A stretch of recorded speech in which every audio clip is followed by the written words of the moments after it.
உட்காருங்க உட்காருங்க. நம்பியாரு, இந்த கேஸ் விசாரிக்க கூடாதுன்னு சொல்லிட்டீங்களா?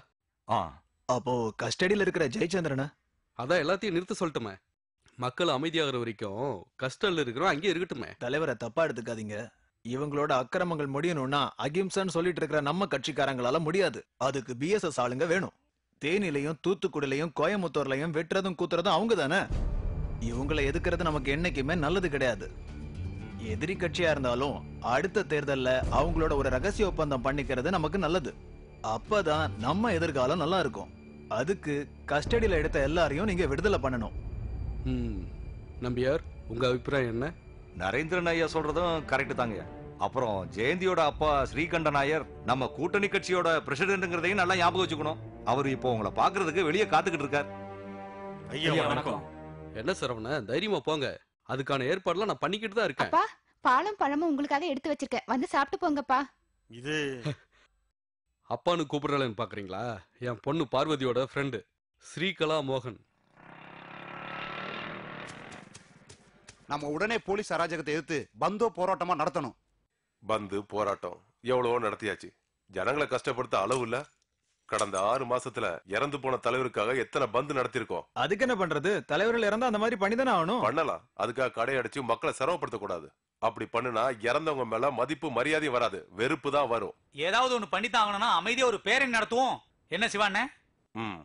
ஒண்ணு பண்ணுங்க, நம்ம தோழர் எல்லாரையும் கூட்டிட்டு உடனே மைதானத்துக்கு வந்துருங்க. அங்க வச்சு உங்களை பாக்குறேன். திவாகரனின் அட்டூழியங்களை ஒழிப்போம்.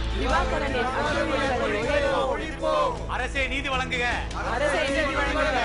காலம் என்றும் உங்கள் கையில் இல்லை. நீங்கள் துரோகி என்று தெரியும் போது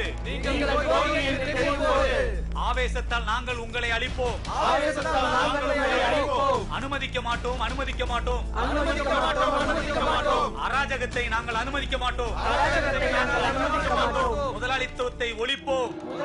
சொன்னதெல்லாம் ஞாபகம் இருக்கா? யாருக்கும் தெரியாம பேரணிக்குள்ள நுழைஞ்சிருங்க. அசந்த நேரத்துல எல்லா இடத்துலயும் பிரச்சனை பண்ணுங்க. இங்க பாரு, பேரணி அலங்கோலப்படுத்துறது தான் நம்முடைய லட்சியம். போங்க.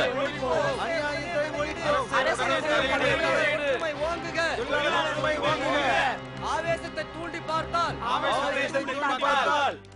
விளைவை கண்டு மிகவும் வருத்தப்படுவாய்.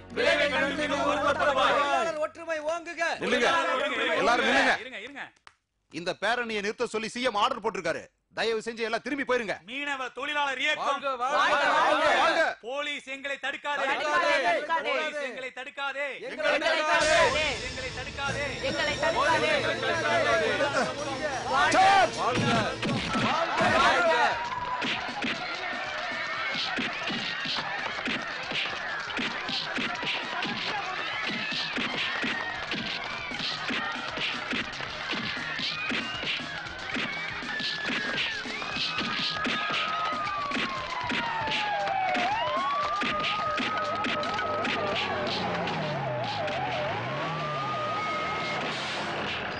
லத்தி சார்ஜ்.